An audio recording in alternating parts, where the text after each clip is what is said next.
Following an early season loss to the Knicks, a reporter wished him happy Thanksgiving. Kyrie clapped back and said, "F Thanksgiving." Because he's part Native American on his mother's side, it's understandable why Kyrie might not be a big fan of Thanksgiving. However, his delivery of that message was far from perfect, and he later apologized on Twitter. Then, in January of 2019, Irving threw his teammates under the bus, saying that the young guys on the team don't understand what it takes to win a championship. But Kyrie Irving, as the leader he wants to be, must figure it out, and this is not the way to do it. A few days later, Kyrie admitted to the media that he actually called LeBron James, apologizing for his immature attitude when they played together in Cleveland, and seeking advice about his leadership struggles in Boston. I had to call Bron, and tell him, I apologize for being that young player that wanted to everything at his fingertips, and I wanted everything to be at,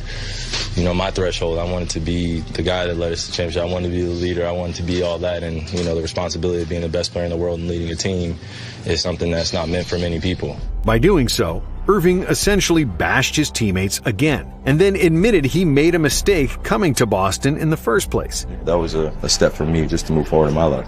It takes a very, very strong individual to, replay a lot of the experiences that you've had, a lot of anger that you had built up, that where you didn't address the situation and you allowed it to fester, and then it was just combustion. Then you realize, man, I didn't have to deal with that the same way I dealt with that. I didn't have to go about it that same way. A few weeks later, when the media asked him about his upcoming free agency and his proclaimed intent to re-sign with the Celtics, Kyrie simply said that he doesn't know anybody's shit. They should ask him about that on July 1st, and that he'll do what's best for him and his family. At the end of the day, I'm going to do what I feel is best for my career, and I don't owe anybody. And despite Kyrie playing to his usual standards and making the All-NBA second team, it was clear that the team chemistry was seriously derailed.